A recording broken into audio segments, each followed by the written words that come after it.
Il faut stériliser le chat domestique pour protéger son cousin sauvage. La lutte paraît inégale, 3000 à 5000 chats sauvages face à 2,5 millions de chats domestiques en Belgique.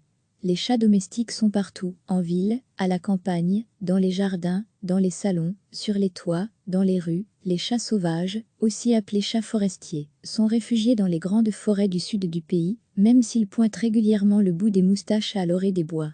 C'est là justement, à l'entrée des villages, qu'ils peuvent faire de mauvaises rencontres. Les accouplements entre chats domestiques et chats sauvages sont fréquents, explique Vinciane Choquer, biologiste, spécialiste de la surveillance des mammifères protégés, région Wallonne, Université de Liège. Il s'agit d'une même espèce, un peu comme un loup et un chien domestique. Cette hybridation a été mesurée dans plusieurs études récentes réalisées sur des cadavres de chats sauvages retrouvés dans la forêt. Selon les études, cette hybridation varie de 5 à 20%. Cela signifie qu'un chat sauvage sur 5 à 20 possède des gènes de chat domestique. À l'œil nu, cette hybridation est très difficile à voir. Les deux espèces sont morphologiquement très proches. Le chat sauvage a une queue plus fournie et elle n'est pas effilée au bout. Il a des oreilles plus en pointe et il est un peu plus haut sur pattes. Mais contrairement aux idées reçues, il n'est pas plus gros en moyenne que le chat domestique. Le paradoxe, c'est que le vrai chat de chez nous, c'est le sauvage, Felis sylvestri, qui peuple nos forêts depuis des dizaines de milliers d'années.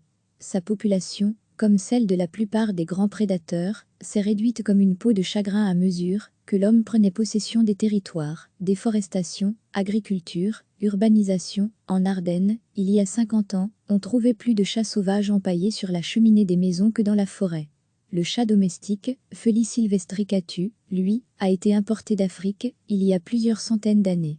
Très commode pour éloigner les rongeurs, il s'est rapidement imposé dans les campagnes avant de gagner les villes, comme animal de compagnie.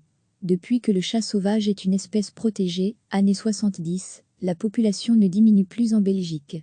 L'espèce a même tendance à étendre à nouveau son aire d'occupation vers le nord-ouest de la Wallonie. Mais cette hybridation rampante, avec son cousin domestique, fait planer la menace d'une autre manière, la disparition d'une lignée sauvage pure.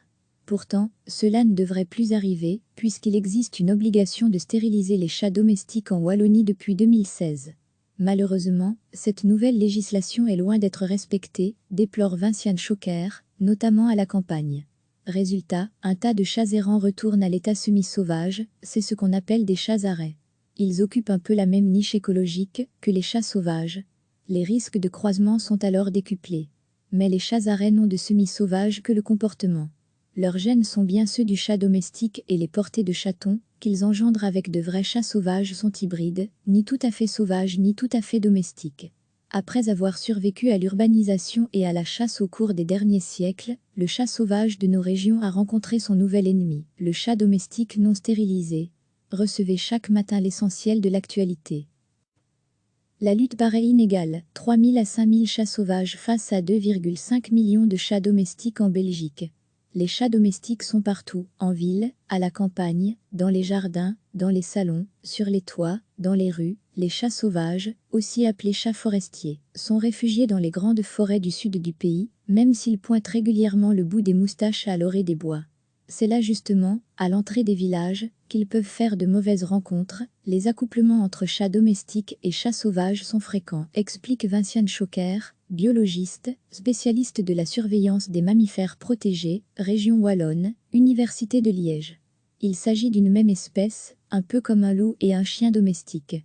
Cette hybridation a été mesurée dans plusieurs études récentes réalisées sur des cadavres de chats sauvages retrouvés dans la forêt. Selon les études, cette hybridation varie de 5 à 20%. Cela signifie qu'un chat sauvage sur 5 à 20 possède des gènes de chat domestique. À l'œil nu, cette hybridation est très difficile à voir. Les deux espèces sont morphologiquement très proches. Le chat sauvage a une queue plus fournie et elle n'est pas effilée au bout. Il a des oreilles plus en pointe et il est un peu plus haut sur pattes. Mais contrairement aux idées reçues, il n'est pas plus gros en moyenne que le chat domestique. Le paradoxe, c'est que le vrai chat de chez nous, c'est le sauvage, Felis sylvestri, qui peuple nos forêts depuis des dizaines de milliers d'années. Sa population, comme celle de la plupart des grands prédateurs, s'est réduite comme une peau de chagrin à mesure que l'homme prenait possession des territoires, déforestation, agriculture, urbanisation. En Ardennes, il y a 50 ans, on trouvait plus de chats sauvages empaillés sur la cheminée des maisons que dans la forêt. Le chat domestique, Felis sylvestricatu, lui, a été importé d'Afrique, il y a plusieurs centaines d'années. Très commode pour éloigner les rongeurs, il s'est rapidement imposé dans les campagnes avant de gagner les villes, comme animal de compagnie. Depuis que le chat sauvage est une espèce protégée, années 70, la population ne diminue plus en Belgique. L'espèce a même tendance à étendre à nouveau son aire d'occupation vers le nord-ouest de la Wallonie. Mais cette hybridation rampante, avec son cousin domestique, fait planer la menace d'une autre manière, la disparition d'une lignée sauvage pure.